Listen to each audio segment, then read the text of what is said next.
नमस्कार, जनतंत्र टीवी में आप सभी का बहुत स्वागत है। मैं गरिमा श्रीवास्तव आपके साथ। बुलेटिन की शुरुआत करेंगे इस वक्त की बड़ी खबर से, जहां आज हरिद्वार दौरे पर सीएम धामी रहने वाले हैं। शास्त्रोत्सव के समापन समारोह में शामिल होंगे। पतंजलि विश्वविद्यालय में ये कार्यक्रम चल रहा है। पतंजलि योगपीठ पहुंचेंगे सीएम धामी। योग गुरु स्वामी रामदेव भी इस दौरान मौजूद रहने वाले हैं। उत्तराखंड के मुख्यमंत्री पुष्कर सिंह धामी आज हरिद्वार पहुंच रहे हैं, जहां वे पतंजलि विश्वविद्यालय में आयोजित शास्त्रोत्सव के समापन समारोह में शिरकत करेंगे।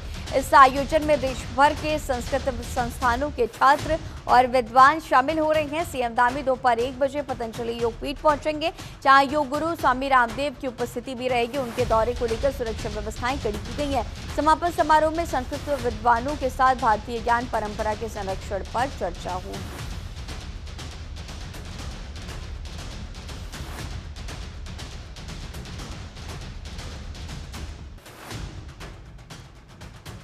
और इसी खबर पर और भी ज्यादा जानकारी के साथ हमारे सहयोगी संजय पुंडेर हमारे साथ हरिद्वार से मौजूद हैं। संजय, अब आपका रुख करना चाहूंगी कि जिस तरह से हरिद्वार में लगातार ये शास्त्रोत्सव का आयोजन चलता रहा और अब आज उसका समापन समारोह, खुद सीएम धामी भी आज इसमें शिरकत करने वाले हैं, तो इस किस तरह से शास्त्रोत्सव का आयोजन हुआ, सबसे पहले इसका जिक्र कीजिएगा और इसके साथ ही आज का पूरा सीएम का क्या शेड्यूल रहेगा, इसे लेकर के भी जानकारी साझा कीजिए। देखिए, मुख्यमंत्री पुष्कर सिंह धामी आज अपने दौरे पर हरिद्वार पहुंच रहे, जहां बहादुराबाद स्थित पतंजलि में आज शास्त्र उत्सव का समापन है, जिसमें मुख्यमंत्री पुष्कर सिंह धामी शिरकत करेंगे। इसके अलावा हम लगातार ही देख रहे हैं कि पतंजलि योगपीठ में 3 दिनों से लगातार ही शास्त्र उत्सव का कार्यक्रम चल रहा है, जिसमें देश भर के जो सांस्कृतिक विश्वविद्यालय हैं, संस्थान है, उनके जो छात्र हैं वो प्रतिभाग कर रहे हैं। और आज भी यहाँ इस कार्यक्रम को दिव्य और भव्य बनाने के लिए पतंजलि संस्थान पूरी तरीके से सुबह से ही जुटा हुआ है। इसी के बाद अगर मुख्यमंत्री यहाँ जिस तरह से आज पहुंच रहे हैं, तो कहीं ना कहीं इनकी सुरक्षा को लेकर भी कई तरह के इंतजाम किए गए हैं, क्योंकि हम लगातार देखते हैं कि जब इस तरह के वीवीआईपी कार्यक्रम होते हैं तो प्रशासन की एक बड़ी जिम्मेदारी बन जाती है। यही वजह है कि हरिद्वार जिला प्रशासन ने यहाँ पर तमाम इंतजाम किए हैं और सुरक्षा के कड़े पहरे किए हैं। जी। और किस तरह से ये आयोजन हुआ और संस्कृत विद्वानों के साथ भारतीय ज्ञान परंपरा के संरक्षण पर आज खास चर्चा भी होनी है, इसका भी जिक्र कीजिएगा। देखिए, लगातार 3 दिनों से शास्त्रों का जो उत्सव है, यह कार्यक्रम यहाँ पर चल रहा है और देश भर के जो विद्वान हैं, सांस्कृतिक विद्यालयों से जुड़े हुए छात्र हैं, यानी जो सामाजिक के साथ साथ शास्त्रों का ज्ञान जिन छात्रों को है, उनका एक उत्सव कार्यक्रम यहाँ पर चलाया जा रहा है। यही वजह है कि आज इस कार्यक्रम को दिव्य और भव्य बनाने के लिए कई तरह के इंतजाम किए हैं, क्योंकि कल भी हमने देखा है कि हर की पौड़ी पर भारी संख्या में यहाँ देश भर के छात्र पहुंचे थे और जिस तरह संस्कृति को आगे बढ़ाना है, उन सब बातों पर यहाँ चर्चा की गई थी। किस तरह से जो देश में एक से बढ़कर एक विद्वान है, संस्कृत का ज्ञान है, तो उनको कहीं ना कहीं यहाँ पे दिखाया गया था। जी ठीक है, आगे भी आपसे अपडेट्स लेंगे। फिलहाल तमाम जानकारियों के साथ बने रहने के लिए आपका बहुत शुक्रिया। चलिए आगे बढ़ेंगे, जहां पौड़ी में पूर्व प्रदेश अध्यक्ष गणेश कोदियाल द्वारा कैबिनेट मंत्री धन सिंह रावत पर की गई टिप्पणी और यूसीसी को देकर दिए गए बयान पर राजनीति गरमाने लगी है। बीजेपी नेता और जिला सहकारी बैंक के निवर्तमान अध्यक्ष नरेंद्र सिंह रावत ने गणेश कोदियाल पर हमला बोला है। नरेंद्र सिंह रावत ने कहा कि गणेश कोदियाल यूसीसी के मामले में जनता के बीच झूठ फैलाकर सस्ती राजनीति कर रहे हैं। किसी भी व्यक्तिगत और अनलगर टिप्पणी का अधिकार उन्हें नहीं है। नरेंद्र रावत ने कहा कि कोदियाल ने जो टिप्पणी की है उसके लिए उन्हें माफी मांगनी चाहिए। केंद्रीय स्तर पर अवैध घोषित किया गया है, जबकि राज्य की कोऑपरेटिव विभाग ने, सहकारिता मंत्रालय, हमारे राज्य के सहकारिता मंत्रालय ने इस पर चुप्पी साधी हुई है। मैं कह रहा हूं कि इसमें धन सिंह रावत जी के संबंधों की जांच होनी चाहिए उस व्यक्ति से। भाई, सहकारिता में सहकारिता विभाग चौपट कर दिया, चौपट। ये मेडिकल विभाग चौपट कर दिया, स्वास्थ्य विभाग। मैंने किसी व्यक्ति ने श्रीनगर मेडिकल कॉलेज में सूचना अधिकार के तहत रिपोर्ट मांगी, प्रधानाचार्य साहब रिजाइन करके चले गए। क्या है भाई? प्रधानाचार्य जी ने बोला मैं प्रधानाचार्य नहीं रहता, और उस सूचना में इतनी गंभीर बातें हैं। अगले 15 दिन के अंदर हम उस पर भी कार्रवाई करेंगे। हम अभी उसकी और तह तक जाने की कोशिश में है। तो धन सिंह रावत जी, मैं पूछना चाहता हूं आपसे कि इस सहकारिता के अंतर्गत ये उत्तराखंड में इतना बड़ा लोगों के साथ घोटाला कैसे हुआ? मैंने एक दिन कहा था कि 4 फुट के आदमी का कितना फुट का पेट हो गया भाई। एलएचसीसी में पे आजकल जो हल्ला हो रहा है, मैंने इस बारे में बात करी और एलएचसीसी का जो कांग्रेस सरकार के पार्टी के पूर्व अध्यक्ष हैं श्री गणेश गोयल जी, उन्होंने माननीय डॉक्टर धन सिंह जी रावत जी पे एक आपत्तिजनक बयान दिया। मैंने इस बारे में बात करी। मैं बता दूं कि जो LSCC Loniya urban multi state credit thrift cooperative society है ये, तो जहाँ सहकार कोऑपरेटिव लगता है वो हर चीज़ उत्तराखंड सहकारिता विभाग के अंडर में नहीं आता है। मैं आपको बता दूं कि उनका कहना है कि ये सरकार ने ये गड़बड़ किया है, जबकि ये सस्ते लोक मैं बता दूं ये पूरा मामला सस्ते लोक प्रियता का है, और जबकि ये चीज़ सहकारिता विभाग के मामले में कुछ नहीं आता है। और पहले तथ्य होने जो रहे हैं, तथ्य के आधार पर आरोप प्रत्यारोप नहीं, ठीक है, राजनीतिक प्रतिद्वंद्विता वो अलग चीज़ है, लेकिन इस तरह से किसी को भ्रम फैलाना अच्छी बात नहीं है। चारधाम यात्रा के लिए अभी 1.5 महीने का समय बचा है, लेकिन उससे पहले ही गढ़वाल मंडल विकास निगम के पास 2 करोड़ रुपए से ज्यादा की एडवांस बुकिंग आ चुकी है। महाप्रबंधक गढ़वाल मंडल विकास निगम ने बताया कि यात्रा की तैयारी को अंतिम रूप दिया जा रहा है। इसके साथ ही सभी गेस्ट हाउस को रेनोवेट करने को लेकर मैनेजर को निर्देशित कर दिया गया है। उन्होंने कहा कि जल्द ही एक टीम निरीक्षण कर व्यवस्थाओं का जायजा लेगी, ताकि यात्रियों को दी जाने वाली सुविधाओं को समय रहते बेहतर किया जा सके। उन्होंने ये भी बताया कि प्रत्येक सप्ताह इसकी समीक्षा की जाएगी। गौरतलब है कि 30 अप्रैल से चारधाम यात्रा शुरू हो रही है। उससे पहले सभी विभागों ने तैयारी को अंतिम रूप देना शुरू कर दिया है। हमारी सितंबर-अक्टूबर की बुकिंग प्रारंभ नहीं हुई है, क्योंकि एक तयशुदा ड्यूरेशन रखते हैं हम कि उसके पहले हम एडवांस बुकिंग नहीं लेते हैं। और इसके अलावा जो हमारे PRO ऑफिसेज है वहाँ से भी लगभग 17 लाख रुपए की, और भी जो हमारे विभिन्न हैं वहाँ से 11 लाख रुपए की टूर पैकेजेस से। तो इस प्रकार से हम कहें तो लगभग 2.1 CR की जो हमारी बुकिंग है वो हमारी हो गई है। और हमें उम्मीद है कि इस बार GMVN पहले से ज़्यादा इनकम इस बार कमाएगा, अर्न करेगा। और इसके लिए भी हम लोग स्ट्रेटजी बना रहे हैं कि कैसे हम GMVN की गेस्ट हाउसेस का, लोकेशंस का, रूट का प्रचार प्रसार कर सके और लोगों को पता चले कि यहाँ पर भी हमारी सुविधाएं हैं, चाहे वो प्रॉपर बुकिंग कराएं पूरे दिन की, या अगर वो कुछ घंटों के लिए विश्राम करना चाहते हैं या किचन की सुविधा या फूड की सुविधा लेना चाहते हैं, तो उसके लिए भी हम लोग प्रचार प्रसार कर रहे हैं। हम लोगों ने व्हाट्सएप हैंडल भी क्रय कर लिया है, तो जल्द ही जो हमारे कस्टमर्स होंगे उनको उसके माध्यम से चारधाम यात्रा के विषय में भी जागरूक किया जाएगा। बद्रीनाथ धाम में इस बार प्रकृति ने भगवान का जमकर श्रृंगार किया। बद्रीनाथ धाम में बीते दिनों हुई जमकर बर्फबारी से भगवान बद्री विशाल का मंदिर बर्फ की चादर से ढक गया। मंदिर के चारों ओर बर्फ की कई फीट मोटी परत भी जम गई है। हालांकि बद्रीनाथ धाम में आजकल 2 दिनों से मौसम साफ हो रहा है, चटक धूप खिली है, लेकिन इसके बावजूद भी बद्रीनाथ धाम में काफी ठंड महसूस की जा रही है। तस्वीरों में भी आप देख सकते हैं किस तरह से भगवान बद्री विशाल जी का धाम बर्फ के बीच किस तरह से चांदी और सोने की तरह चमकता हुआ नजर आ रहा है, जो कि आप तस्वीरों के माध्यम से साफ देख सकते हैं। आपको भी बताते चले कि भगवान बद्री विशाल के धाम के कपाट खुलने में अभी 2 महीने का समय शेष है, लेकिन इस बार सभी तीर्थयात्रियों को भगवान बद्री विशाल जी के धाम के कपाट खुलते समय चारों तरफ सुंदर बर्फ के नजारे भी देखने को मिल सकते हैं। तो ये खूबसूरत नजारा बद्रीनाथ का, बद्रीनाथ धाम में जमकर बर्फबारी हुई है। मंदिर के चारों तरफ आप देखिए बर्फबारी। अभी मंदिर का कपाट खुलने में 2 महीने का वक्त, लेकिन इसके पहले बर्फ की सफेद चादर नजर आ रही है। और प्रयागराज महाकुंभ से काशी लौटते हुए हरिद्वार लौटे तपोनिधि श्री पंचायती अखाड़ा निरंजनी के संतों का हरिद्वार में भव्य स्वागत किया गया। अखिल भारतीय अखाड़ा परिषद मनसा देवी मंदिर ट्रस्ट के अध्यक्ष श्री महंत रविंद्रपुरी महाराज और अखाड़े के सचिव श्री महंत रामरतन गिरी महाराज के सानिध्य में रेलवे स्टेशन पर संतों की अगवानी की गई है। श्रद्धालुओं ने ढोल नगाड़ों और पुष्प वर्षा के साथ संत समाज का अभिवादन किया।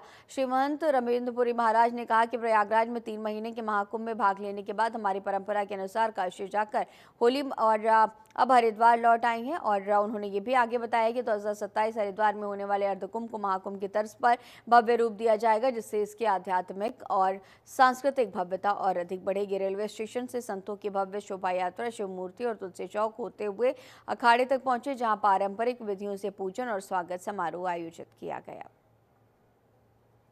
आपने देखा होगा आज हमारी सैकड़ों की संख्या में हमारे संत महात्मा प्रयागराज से वापस आ चुके हैं। हमारी अपनी अपनी परंपरा है। और आपने देखा होगा कि हमारा अखाड़ा जो है पूरे 3 महीने बिता करके वापस आया। हमारी परंपरा, हम जो है प्रयागराज का महाकुंभ होने के पश्चात हम लोग वाराणसी जाते हैं, वाराणसी से हरिद्वार में आते हैं और बहुत ही अच्छा अनुभव रहा।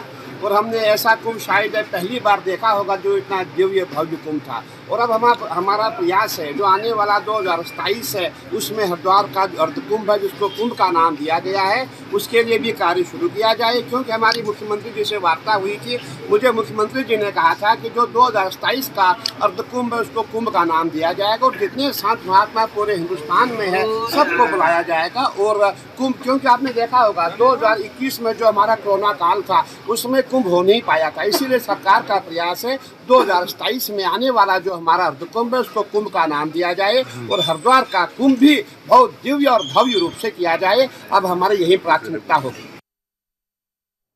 उत्तराखंड में अवैध मदरसों पर सरकार की ताबड़तोड़ कार्रवाई जारी है, जिसके तहत 20 मार्च को धर्मनगरी हरिद्वार में भी 2 अवैध मदरसों के खिलाफ बड़ी कार्रवाई की गई। हरिद्वार के श्यामपुर थाना क्षेत्र की गुर्जर बस्ती और गैंडी खाता में प्रशासन ने कार्रवाई करते हुए 2 अवैध मदरसों को सील कर दिया। उप जिलाधिकारी अजय वीर सिंह ने बताया कि मुख्यमंत्री पुष्कर सिंह धामी के निर्देश पर अवैध मदरसों के खिलाफ लगातार अभियान चल रहा है। उन्होंने ये भी कहा कि मदरसे न तो मदरसा बोर्ड में पंजीकृत है और न ही शिक्षा विभाग में इनका कोई रिकॉर्ड है। इसी के चलते प्रशासन ने कार्रवाई करते हुए 2 मदरसों को सील कर दिया। उन्होंने साफ किया है कि सरकारी जमीन पर अतिक्रमण किसी भी सूरत में बर्दाश्त नहीं किया जाएगा और आगे भी ऐसे निर्माणों पर कार्रवाई जारी रहेगी। श्यामपुर में हुई इस कार्रवाई के बाद अब अन्य अवैध निर्माणों की भी जांच शुरू कर दी गई है।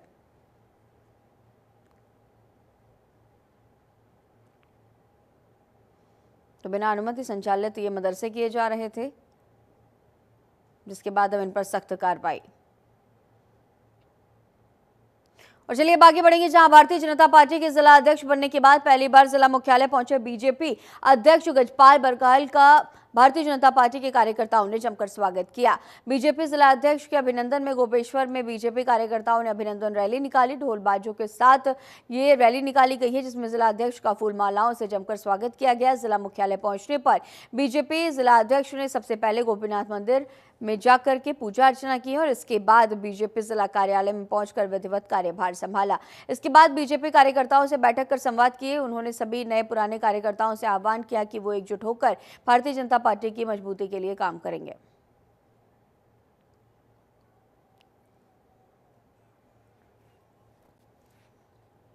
हरिद्वार के हर की पैड़ी पर अद्भुत नजारा देखने को मिला, जब योग गुरु स्वामी रामदेव ने गंगा को देखकर अपने बचपन की यादों में खोकर अचानक नदी में छलांग लगा दी। मौके पर मौजूद लोग हैरान रह गए जब बाबा रामदेव ने महज चंद सेकंड में गोता लगाकर गंगा पार कर ली। बाबा रामदेव का यह अनोखा अंदाज देखने के लिए श्रद्धालुओं की भीड़ उमड़ पड़ी है। गंगा प्रेम और योग शक्ति का ऐसा प्रदर्शन हर किसी के लिए अचंभित कर देने वाला था। आपको ये भी बता दें कि योग गुरु स्वामी रामदेव अपनी योग कला को लेकर सोशल मीडिया पर अक्सर छाए रहते हैं। इसके अलावा उनके कई तरह के वीडियोज भी सामने आते हैं। यह नजारा भी सोशल मीडिया पर तेजी से वायरल हो रहा है।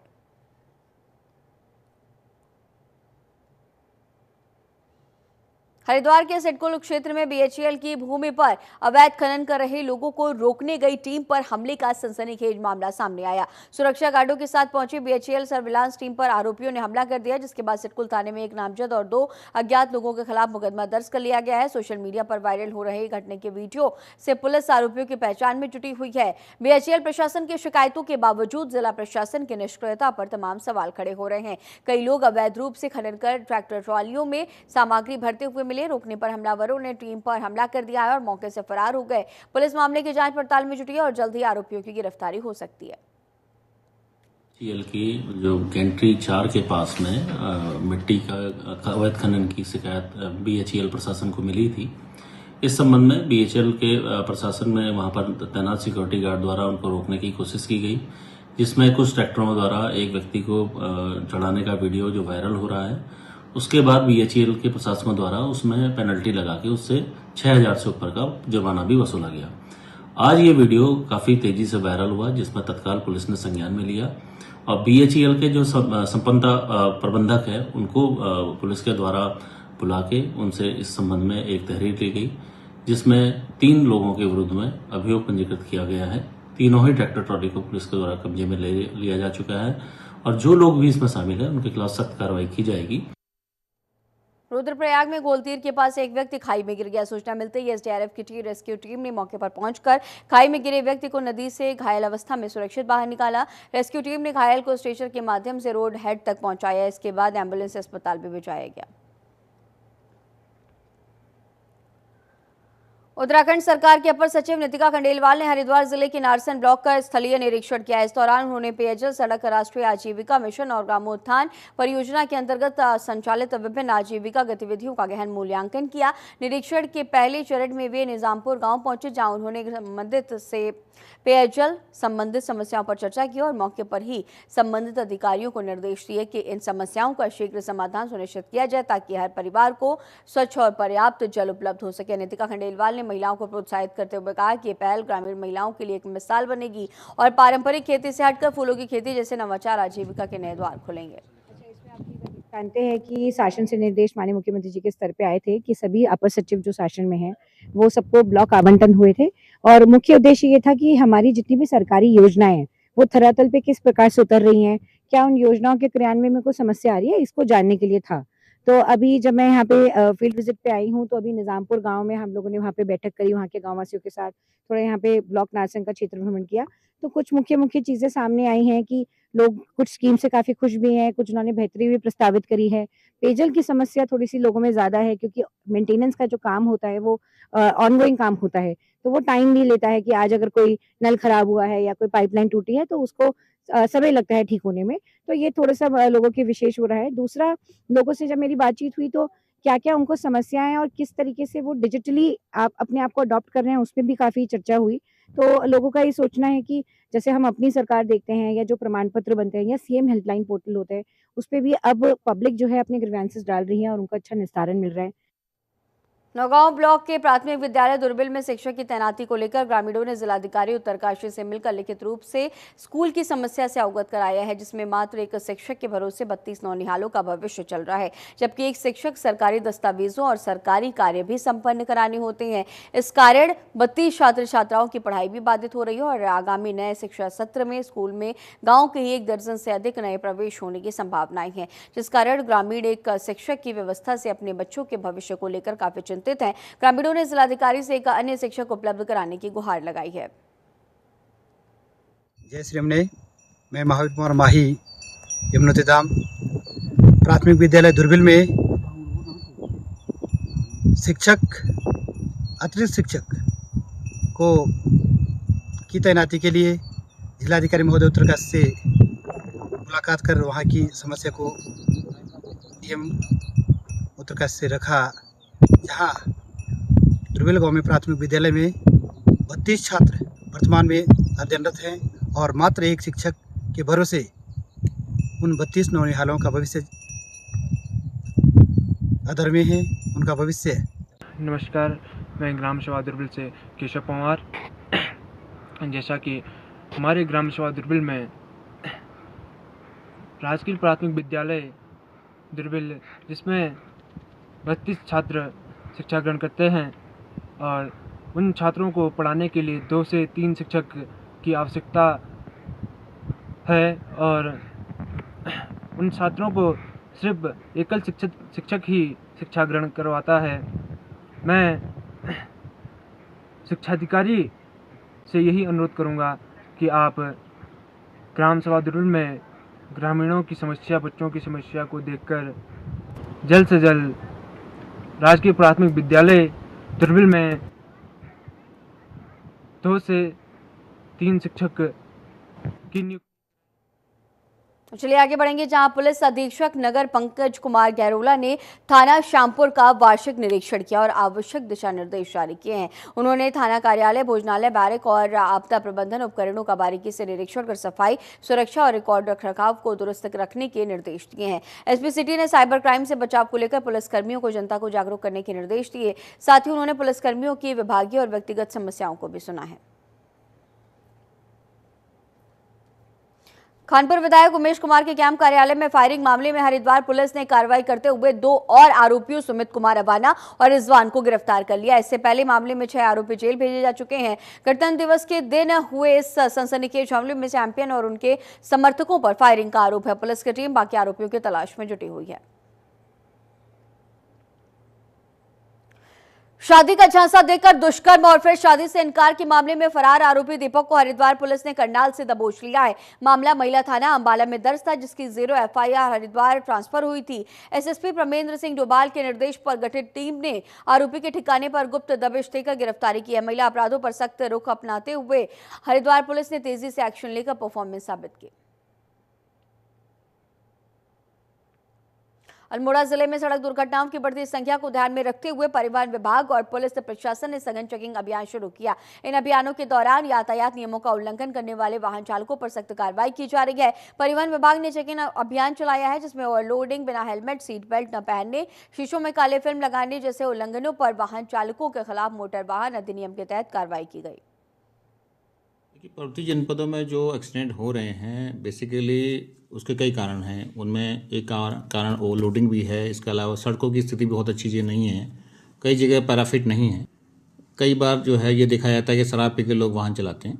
तो ये सभी चीज़ों को देखते हुए परिवहन विभाग द्वारा जो अल्मोड़ा संभाग में विभिन्न प्रकार के प्रवर्तन अभियान चलाए गए हैं और सभी प्रवर्तन दलों को निर्देशित किया गया है कि समय समय पर ऐसे चालकों के विरुद्ध कठोर प्रवर्तन कार्रवाई करें जो यातायात नियमों का उल्लंघन करते हैं। हरिद्वार के सिटकुल थाना क्षेत्र के महादेवपुरम में हुए झगड़े का वीडियो वायरल होते ही पुलिस ने बड़ा एक्शन लिया। अराजकता फैलाने और माहौल खराब करने वालों पर तेजी से कार्रवाई करते हुए 7 आरोपियों को पुलिस ने गिरफ्तार किया है। पुलिस ने साफ कर दिया कि अराजक तत्वों पर कड़ी नजर रखी जा रही है और किसी भी तरह की असामाजिक गतिविधियां बर्दाश्त नहीं की जाएंगी। और इस बुलेटिन में फिलहाल इतना ही। खबरों का सिलसिला लगातार जारी रहेगा। बने रहिए जनतंत्र टीवी के साथ। नमस्कार।